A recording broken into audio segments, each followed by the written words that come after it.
Well, good evening, everybody. Let's see. Who do we have in the house with us? Let's see. I am taking a look. Who do we have in the house with us? I am joined tonight by Dr. Nadege Dady. As you've seen, she is an electric speaker. If you've seen her other events that she's done, and we are excited to have her. She has such a compelling story, and she is a brand new author while the rest of us were enjoying whatever we were doing during the pandemic. A little bit of downtime, maybe a little bit of self-care, maybe a little bit of caring for others, or a whole lot of caring for others. Nadege was working on a book, so we are super excited to talk to her this evening about that. And I am just thrilled to have you with us, Nadege. So if you are joining us live, please drop a little something in the chat. Let us know who you are, where you are calling from, where you are watching from. We're hoping you'll have some excellent questions, or if you're just seeking some words of wisdom, this is definitely the place to be with, the place to be with both of us and all of you who are joining us live. I see we already have 4 people who have joined us. So before I go into the introduction, we're going to leave a little bit of time for folks to still come in. I mean, we're Haitians. We kind of run a little late sometimes, and it is at 6 o'clock hour. It's traffic time. Boston Juan. Okay. Juan, so nice to hear from you. This is a former classmate of mine from Boston Latin School, who's also a firefighter, who's got this beautiful family, this very handsome baby boy. So you're representing. Thank you so much for being here with us, Juan. So appreciate you. And please feel free to share the posting and have your friends and other folks join us. We definitely have some great words of wisdom, inspiration, and also some real talk about challenges, right? Nadege, you've encountered some challenges and you found ways to deal with them. You have pivoted at different times, and now you are in a position where you are helping others to find their motivation to overcome obstacles. And I just want to say that, this isn't just for a Haitian audience. This is for anybody who is looking for motivation, who's looking for inspiration, and who just wants some real talk. It's very hard out there, and especially if we come from the communities that we do, and we are just seeing, an increase in all kinds of, income inequality and people needing credentials, whether it's a degree or some other micro credential. This is definitely the time that we know folks need that little pick me up. And I have to say, I am live right now from Western Massachusetts. And I got to tell you, as hard as it is in cities right now, in rural Massachusetts, in rural areas everywhere, I've had the privilege of living in other places besides Massachusetts. It is tough. And so we definitely need folks who can folks who need a little bit of uplifting, and folks who understand that it's not just in cities that things are hard. Things are hard everywhere, So thank you all for joining us. We are about to get started. Thank you, Nadege. I'd like to present to all of you Dr. Nadege Dady, who is the author, The Plan Was, ... So we're glad that you can join us today. And Nadege, why don't you start by sharing with us the full title of the book and how you came upon that title? Why did you settle on that title? Absolutely. And thank you so much, Dr. Salomon-Hernandez, for hosting. Thank you to the Haitian Women's Alliance for all that you do. I'm very, very happy to share with you.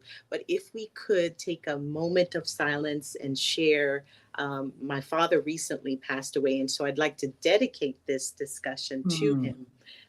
If you could share just the little streaming. Definitely. Yes. We are very glad to be able to have this in honor of your dad. And I will share with folks that when Dr. Dady's father passed away, we contemplated postponing this. And she said, no, this is not what he would have wanted. And wow, what a vibrant, lively, loving man. And we can see how you are, who you are, and how he influenced us. He influenced you, rather. So, folks, take a look at the man, the legend.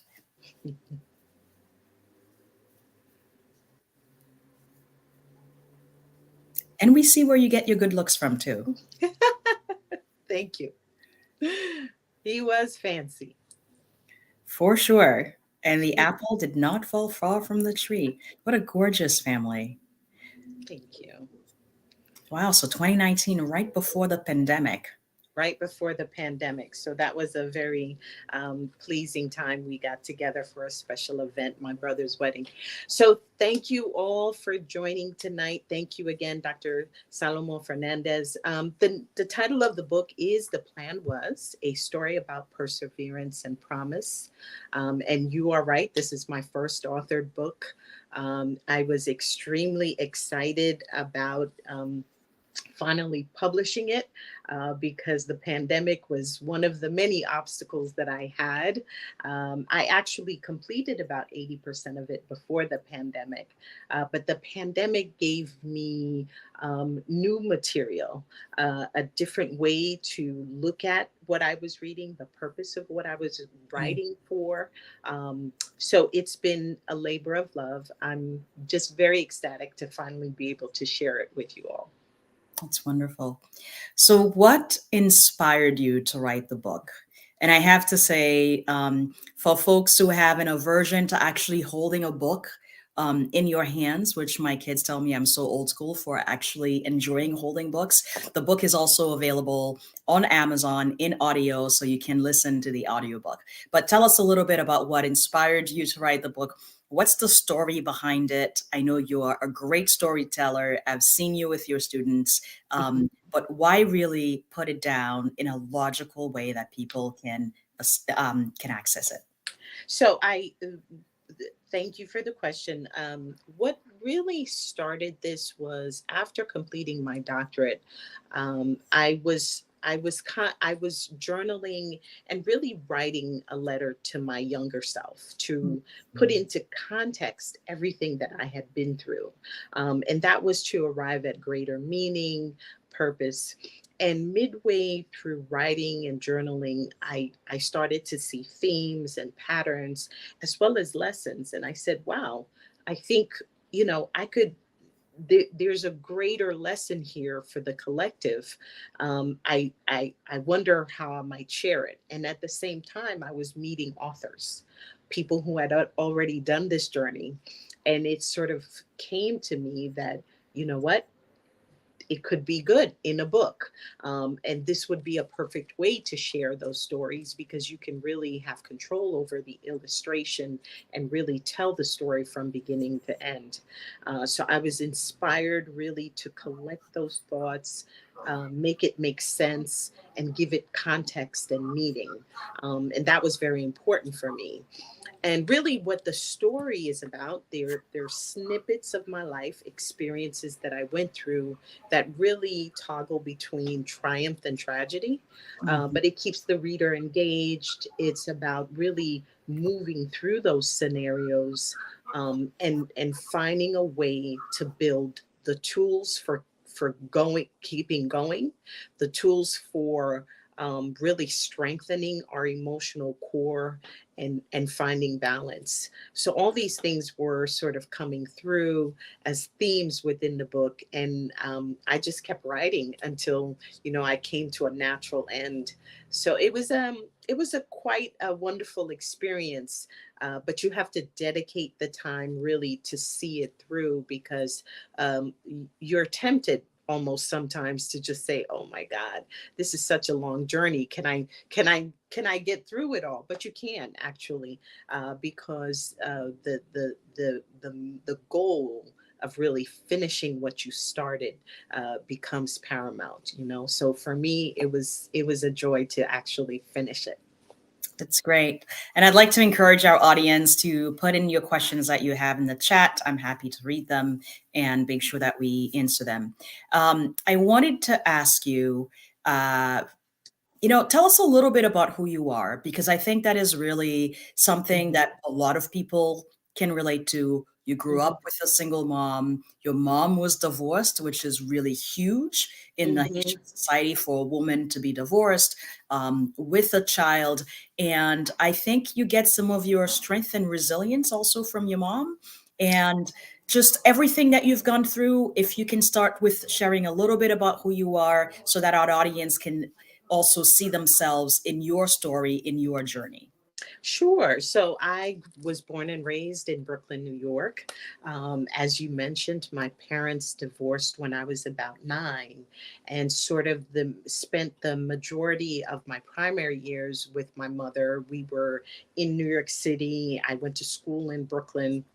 And then as I graduated into the college years, that was in New York City, commuting on the New York City transit system, working while going to school, really doing a lot of the things that many people are accustomed to doing. And that is really juggling, right? And in New York City, you develop this way of learning to juggle between all of your responsibilities while also remaining sane. And part of that comes from culture and upbringing, right? And so from my parents, I learned, what we call grit now, and the perseverance, that there were no days off. I don't remember days in grammar school where I had sick days, or days where I just didn't want to school. There was none of that. You had to sort of keep going.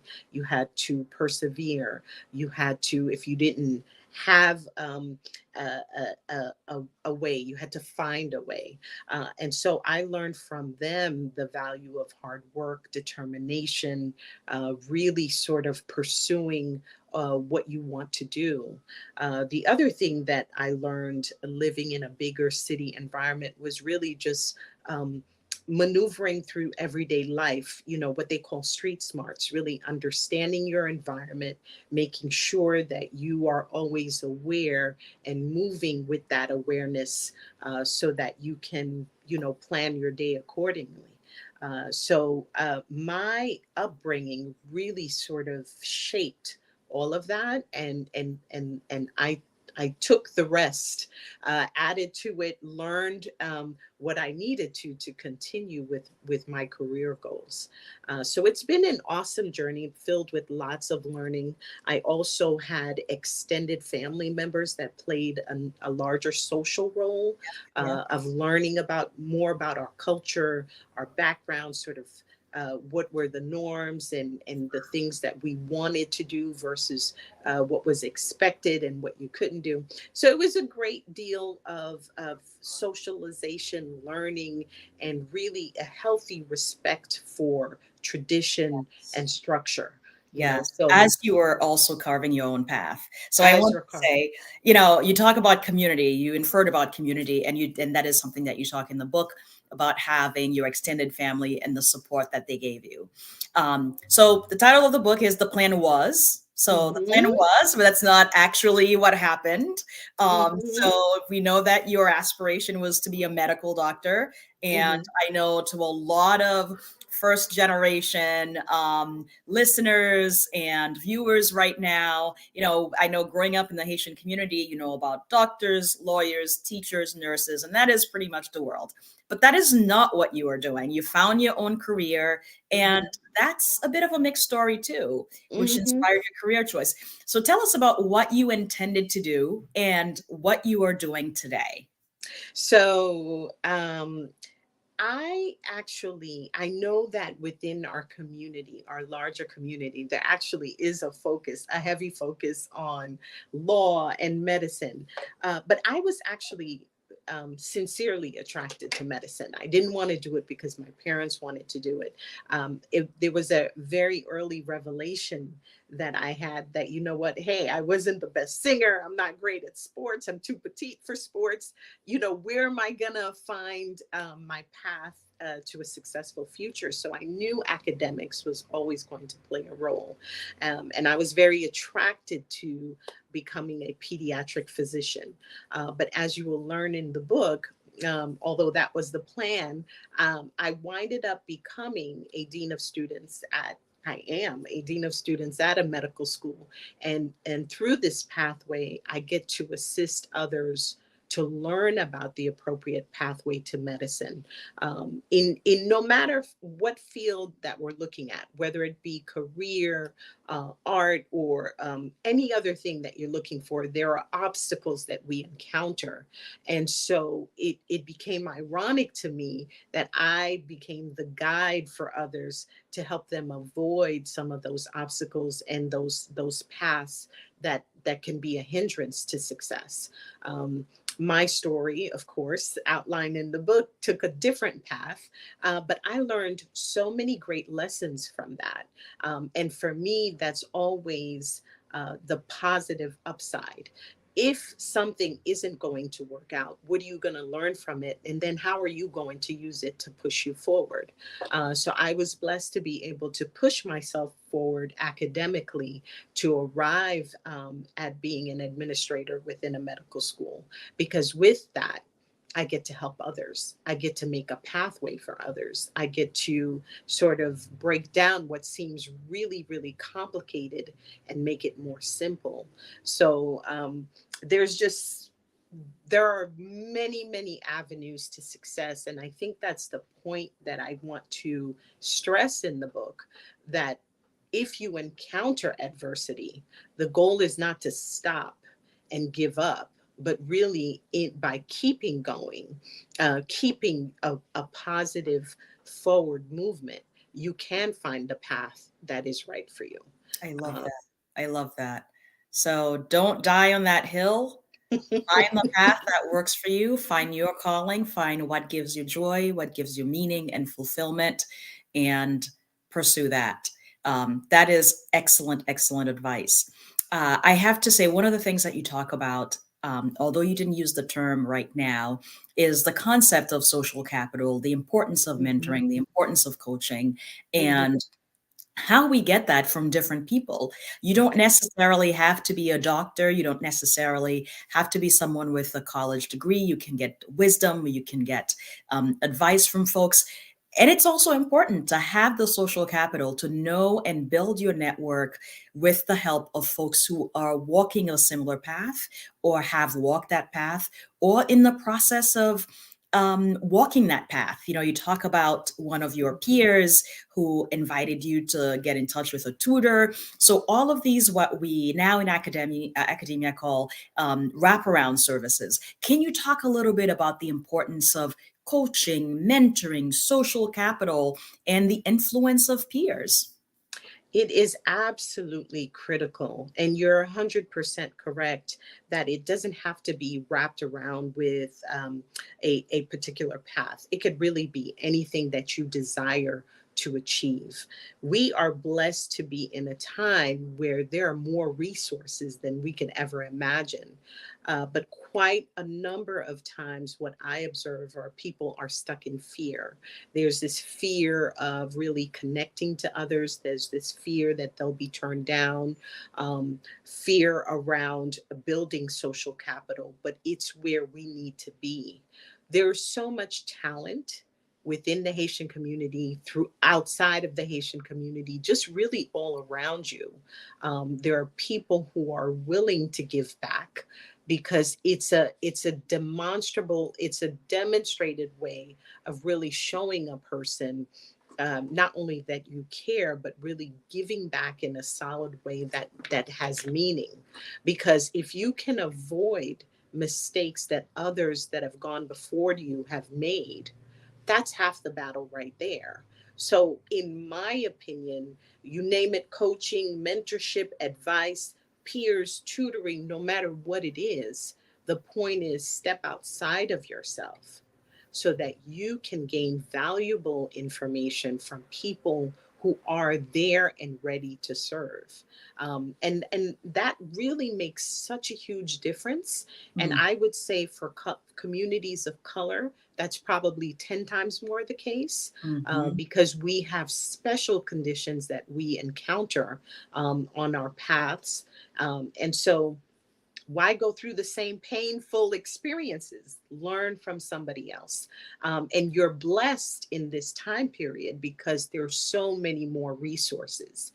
You could do it through a book, you could do it through a mentorship group like Haitian Women's Alliance. You could join a group of students pursuing medicine. It doesn't matter really. It's just a point of interest, pursuing what you're going to do and committing to that path. Absolutely, absolutely. So let's talk obstacles. You encountered obstacles. And back in those days, we didn't have YouTube, we didn't have social media, we didn't have Wikipedia, we didn't have any of Mhm. these places where you can ask your questions and have help readily available at your fingertip. What obstacles did you encounter, and what were some defining moments in those, and what did you learn?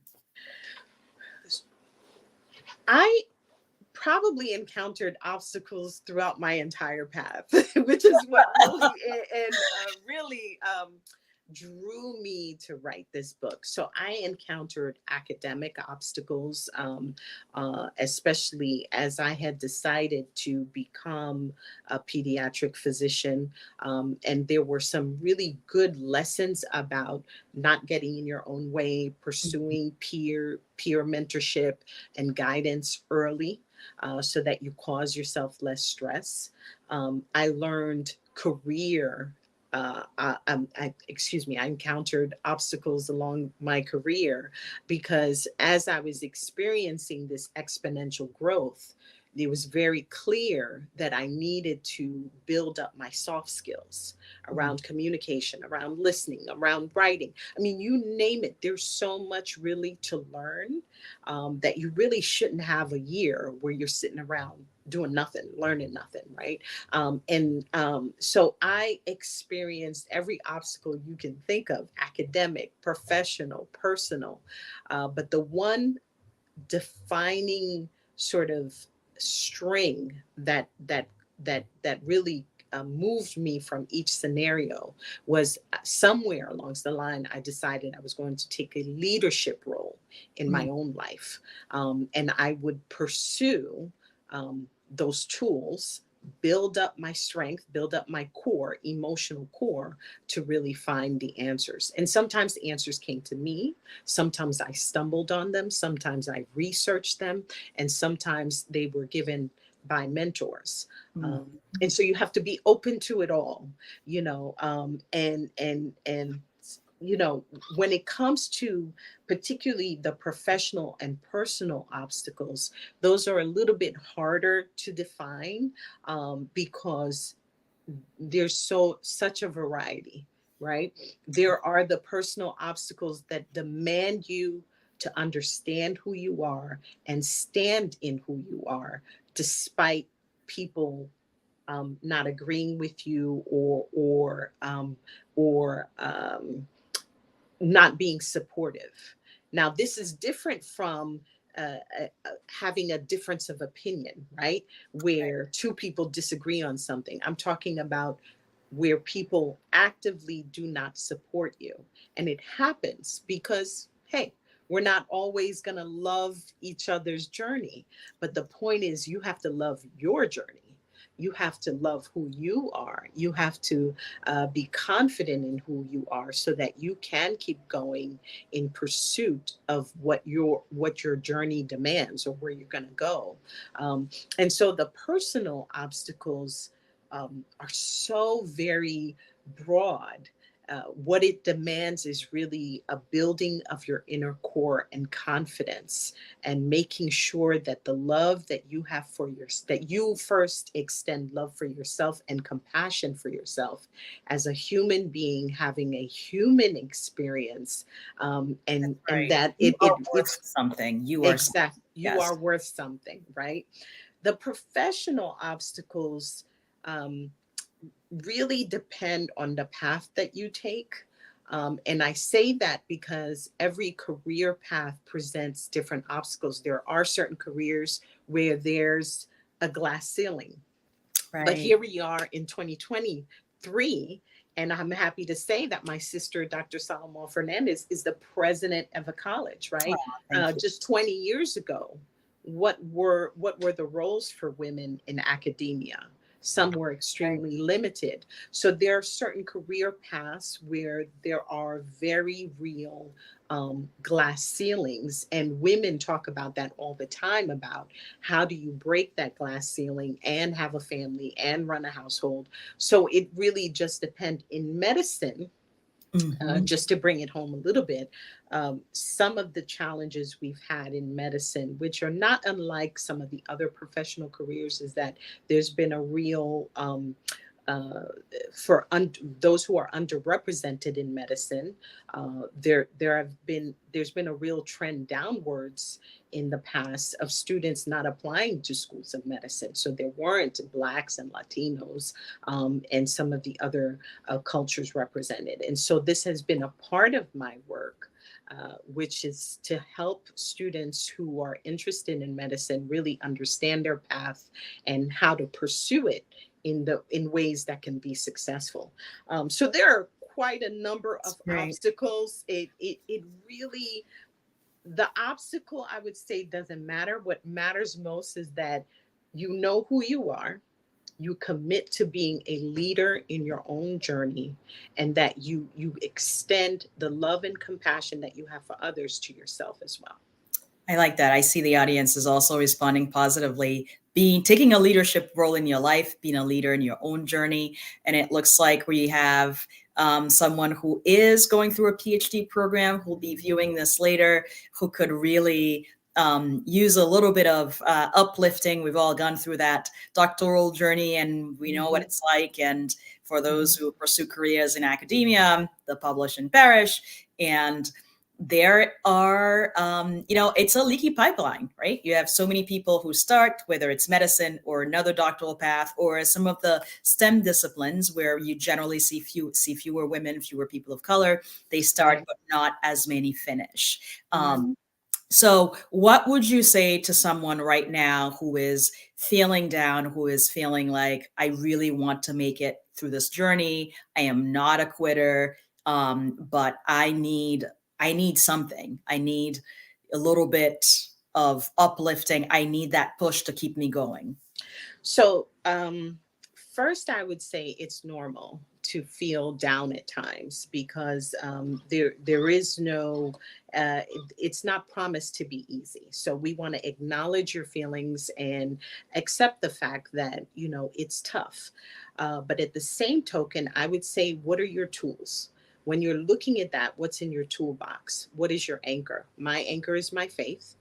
So I pray to sort of give myself to give resurge my sense of energy and connect to a higher purpose, that there's someone guiding me, protecting me, and all of that.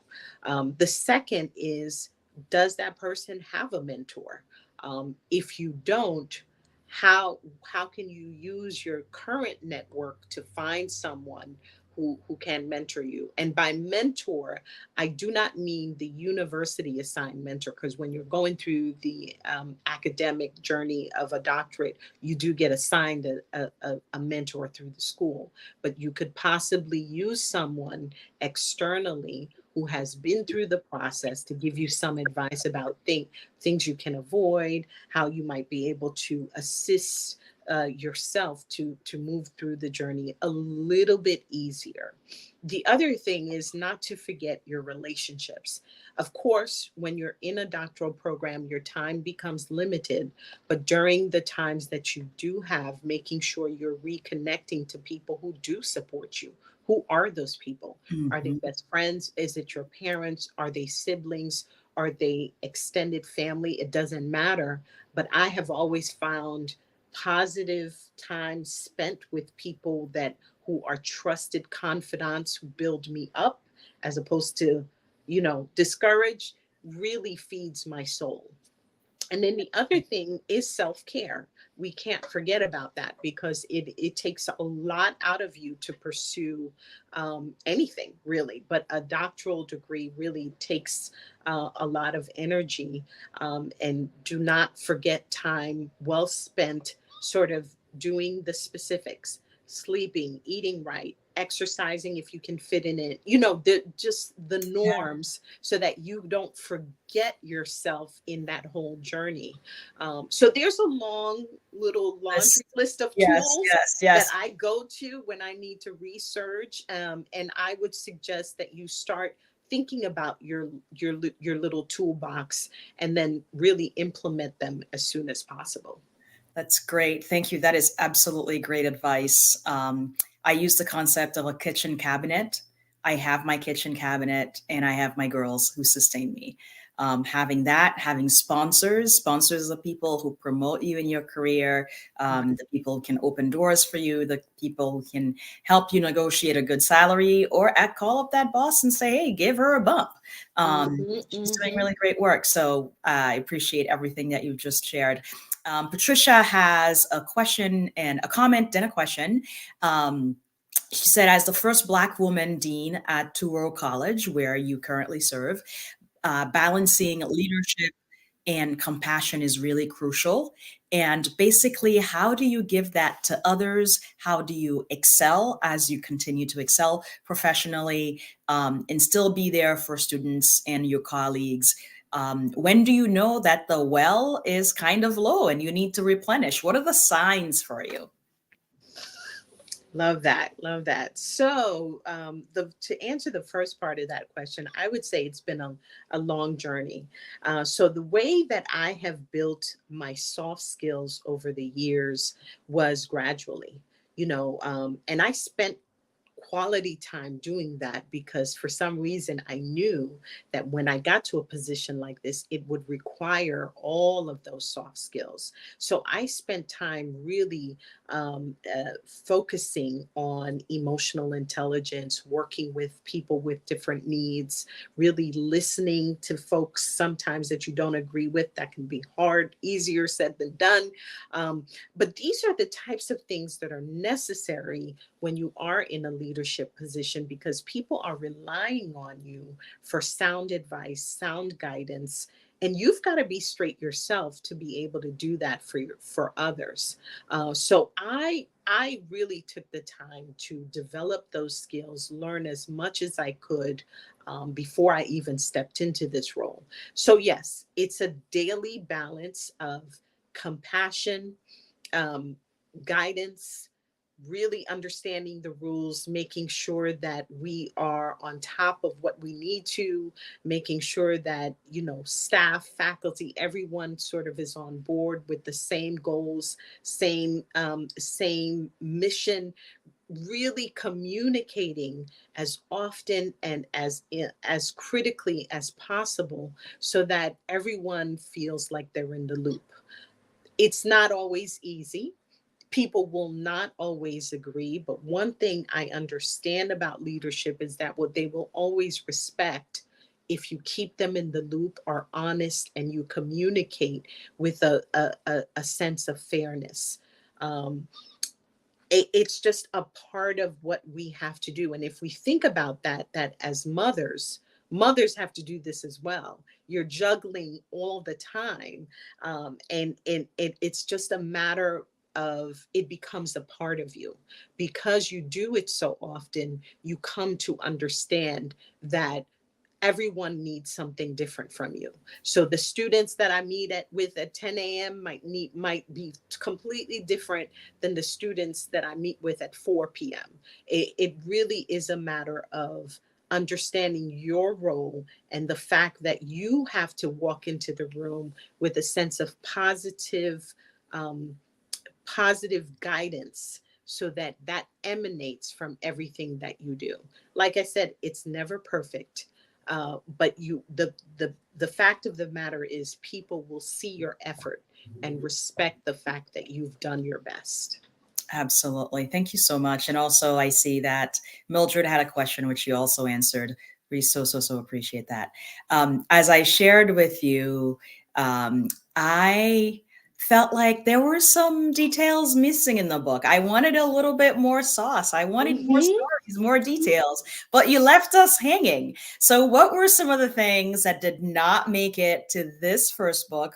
Because we do believe that you have another one coming. Um, what didn't you put in this book that you wish you would have? And if there is a sequel or even a different book, what can we as readers expect? And it, I love that. So, and that is the challenge as a writer, right? You're always thinking about the reader, but really, what this is was that this was a sequence of experiences in my life that worked well together. And so they told a story that was continuous. It was uninterrupted, and really demonstrated the lessons that I wanted the reader to walk away with. So there's plenty that was left out of the book. Oh, we can tell. We want all the There's juice, all lots the of gory sauce that was details. left out of Yes. the book. But I felt like where it ended, that's where it naturally needed to end. I felt that some of the other details. So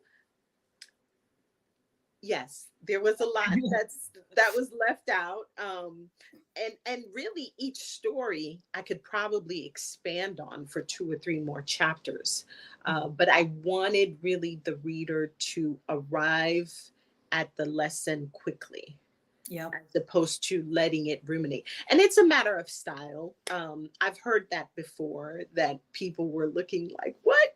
Why did it end there? There was more. And yeah, there is, but book number two. Yeah, yeah. All right. Well, you'll keep us on our toes. We'll see what comes next. So the other thing I wanted to ask you is, how did your family, people who know you, your inner circle, react to the book? Were there things that they said, "Wow, I didn't know you were going through this, Nadege," or and similarly, how did your colleagues react to the book? I'm sure you gave them a few new lenses of who you are and different dimensions. So we're very curious as to how those two audiences responded to the book. So everybody's been super excited. So one of the recent conversations that I had with my dad before he passed, he was excited because someone from Haiti had called him and who Oh, saw me how present the. special. Yeah, he was like, I'm so happy you did this. This is great. Congratulations. So he was excited that I had actually gone through the journey and I had done it, and someone he knew heard about it. Um, my family has,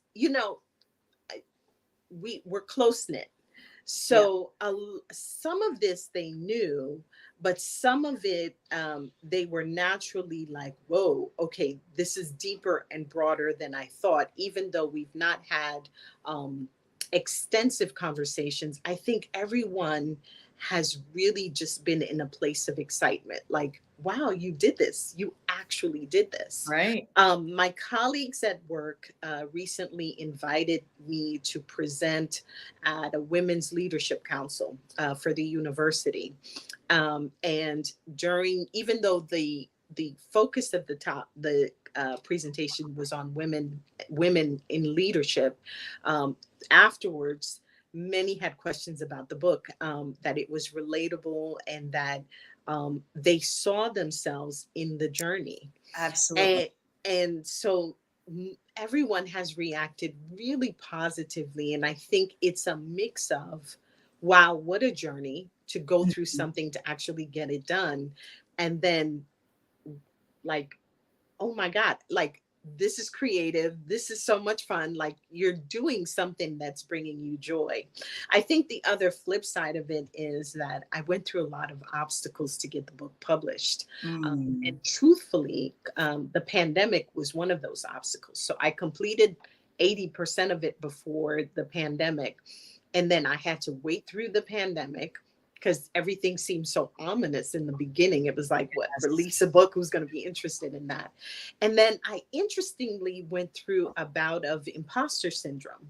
Like, No. Yes. Even as you were 80% done with this book, you have done what the majority of people have not done. And many of us have said, I'm going to write a book, but have not actually gotten 80% of it done. But you did it, and you were having imposter syndrome? I was like, who, like, who's going to read this? It comes, you cannot control it. It comes on very unexpectedly. But what's good about, sort of going through a process is really understanding, number one, what this is. So I was like, okay, this mental gymnastics that I'm playing, it's all in my head, right? So I knew that much. And then it was really just talking yourself through it, that, Yeah. what, other people have done it, you can do this. So this life requires us to be front and center every single second. You've got to be engaged. You've got to be fully aware of what you're going through, so you can move yourself to whatever end goal that you're looking for. So it was a journey. Thankfully, my friends and family have been very excited, just as excited as I've been. So thanks for that. So for those of us who are just joining us, can you tell us the title of the book and where people can find the book? Yes, the title is, can you see it? Oh, there we right go. Here, So the right plan here. was, There you go. And we also have a giveaway. We'll be giving out some free books, at least one free book. Maybe you can throw in another. Will you throw in another, Dr. Betsy? Sure, no problem. All right. Okay. So we've got a commitment, 2 free books. So tell us the plan was, and where can they find it? A Story About Perseverance and Promise is the full title. It's currently available on Amazon via Kindle, audio. I know it's busy time, or paperback. And today we're giving away an audio version as well as a paperback. Fantastic. Yeah. So tell us. So you actually recorded the book yourself. It is you who narrates the book. Why Yes. did you choose to do that? So many of us listen to books and they're usually narrated by someone else. Why did you decide this is my story, my voice, and I want to do it? So I have a dear cousin of mine who is blind. And I wanted to connect with him this way. And he was one of those very excited supporters. When he found out, he said, oh my God, I want to support. We're going to support. But as you know, I said, don't worry. I got you. I'm going to record the audio so that you hear my voice. So that was my primary reason. And then I said, oh my God, it's perfect. I want for people to hear this through me. It makes sense, So I took the deep dive. I recorded it. That's wonderful. And let me guess, it was smooth sailing, no obstacles, right? Absolutely not. Oh my God. So, you can choose to go to a studio to do this. And of course, you'll have to line up the resources, more resources to do that. But I chose to record this at home.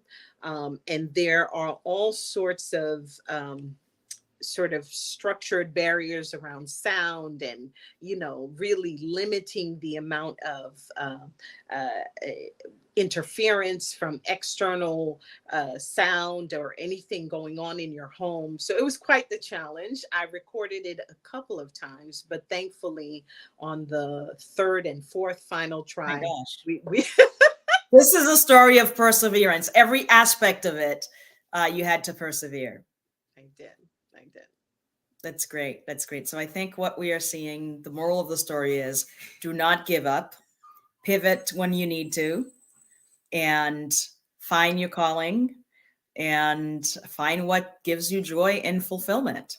And seek assistance if needed. get some assistance. We have a lot of resources available to us now. This is a unique time. I mean, you could go to a bookstore and look up any topic and find anything that you're looking for. Sometimes YouTube can be helpful. You know, it really depends on the topic. Even mentorship, there are people through a lot of the national associations that are looking to support women who want to advance, men who want to advance. I mean, there's just an enormous amount of resources. Don't give up on yourself or your dream. Take that leadership role and, continue move forward. So I will just make a little adjustment for our folks who are non-binary. So it's not just men and women, but people across the spectrum. We're very inclusive here. So thank you for that. Absolutely. Yes. And I will Thank you for that. Oh, absolutely. We are an inclusive community. The Haitian Women's Alliance, for those who don't know, is a group that supports folks, young people, especially who are going to college with scholarships as well as mentoring opportunities. And we support all genders, all faiths, and just about anyone who has an aspiration, who wants to do something positive in their lives. We do our best to try to find the resources to help them. I am very happy to be a board member of the Haitian Women's Alliance, and this event, this fireside chat, is sponsored by the Haitian Women's Alliance, which was founded by our fearless leader, Patricia Beauvais-Germain, who is backstage making all of this happen. And we also have some board members who have joined us tonight. And I will highlight that we also have another author in the audience, Dr. Mildred Untenor, who is also listening to the session. Thank you for joining us. And for those of us who attended, I think it was 2 years ago, her book reading, it was equally energetic, a great story of perseverance and history, and her personal challenges and her journey, her professional journey is also inspiring. So I will say one more thing. A colleague of mine at Southern New Hampshire University, a former colleague of mine, said to me, "We don't work at home, we work with home." So if you hear some background noises in the back, I have a teenage daughter whose phone is going off, and I have two King Charles Cavaliers who are excited to see their daddy come home. So we've got a little bit of stuff going on. So if you are interested in getting a copy of the book, whether it is the audio book or the hard copy of the book, please drop your name, stay until the end. And we are going to be doing, as I said, we have Pat, who is in the back managing things for us, is going to look at the participants and draw some names for us. So Pat, this is your cue to do your magic, and I will wait to see the names that you share with us. So as we are about to wrap up, we have about 10 minutes left. Is there anything that I haven't asked you that you would like to add, Nadege?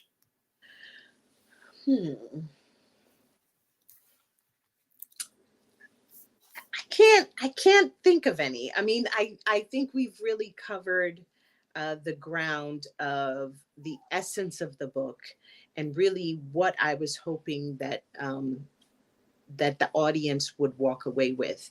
I do not believe that the book is just for Haitian women, or that it's for any particular gender. I think it's universally applicable to the collective. I think anyone can read this and walk away with some really important lessons. I'm just very pleased that it is being received with the intent that it was meant for. And so I wish and I hope that it serves the reader in the way that these lessons have served me. I'm just really thankful for the opportunity to share and discuss it with the Haitian Women's Alliance. I respect that what you all are doing in the community and what you have done. And, you know, I'm inspired by all of you because you all have been through your own journeys, and we know how important it is to keep each other motivated and really feeling like, you know, you have a community of people who support you. So um, just very thankful. Thank you. Oh, our pleasure. It's great to have you. And I have to add that to what you said before about having folks who support you. We are part of a larger community. We are part of the human race, and we get support and draw inspiration from all over. And one of the great things about the great mosaic that is the United States of America is that we have so many different stories, paths that are woven to make this beautiful mosaic, this beautiful quilt that we are. So we welcome everyone. We're an inclusive group, and we're just delighted that you're joining us tonight. It's been really wonderful. So when you said at the very beginning, if I may go back to the beginning, you said, when I was writing this book, I thought to myself, what advice would I give my younger self? We've Mm-hmm. certainly heard your story during this segment. Mm-hmm. And is there anything that sticks out to you as to things that you would definitely do again and things that you would take a step back and say, you know, maybe I would have done this differently? Um, yes, I would have. I wouldn't have traded the lessons, because the lessons have been really, really important, and they have produced a level of growth that I couldn't have ever seen. So I'm thankful for the lessons. But I do sort of wish there were certain things that I had pursued earlier. Mhm, And one such example was the earlier example of school and facing challenges and mhm, facing failure, mhm, because that's difficult, right? When you are raised in an environment where you're always doing your best, always putting your best foot forward, um, failure can be difficult to embrace. But mhm. failure is a part of success. That's the only Absolutely. thing. So you have to learn how to embrace it without letting it define your particular journey. You can learn from failure just as much as you can learn from success. You probably learn more from failure Mhm, than you do from success. So there are certain key movements I would do differently, but I wouldn't change the story. I've learned so many great lessons, and it's really put me in a place where I am useful and compassionate and able to really comprehend when people struggle. mm, But you have to have very different experiences to open you up to that. mm, There are so many things that can make us have tunnel vision. It's this way, only that way, or it can only be this way. That's not true at all. Just like the path to success has probably 100 avenues, there's probably 100 different perspectives on mm, the things that we encounter, the challenges that we face. So we are called to really be more compassionate, patient, and communicative with one another to learn more. So it's a mixed bag. I wouldn't change the story, but I would probably do a few less turns, Yep, yep. experience a little less stress, but that's the way my journey was meant to go. Yes, that's great. That's great. We each have our journey, and it goes the way it's supposed to go. I love That's that. right. I love that. So, thank you so much. We've had a wonderful audience this evening, and it looks like we have spun the wheel of winners. And we have the book winner is Yeshi Gaskin, and the audiobook winner is Raymond Barbara. So, Mm. Barbara, all right. See, Look at that. Yes, you better thank Boston Juan, because if it were not for our paramedic here resuscitating your presence here tonight, you may not have won. So thank you so much, everybody, for joining us. We wish you a wonderful evening. Again, we urge you to support folks in your life who need a little bit of help, a little bit of inspiration, with some words of wisdom, and of course, by sharing Dr. Nadege Dady's book about perseverance, The Plan Was, which is the main title, available on Amazon via audio, Kindle, and of course, a physical paperback book. So thank you for joining us, and many thanks to our audience. We hope to see you next time, and much love, peace, and prosperity to you and your families. Take good care. Thank you, everybody. Thank you. Bye-bye.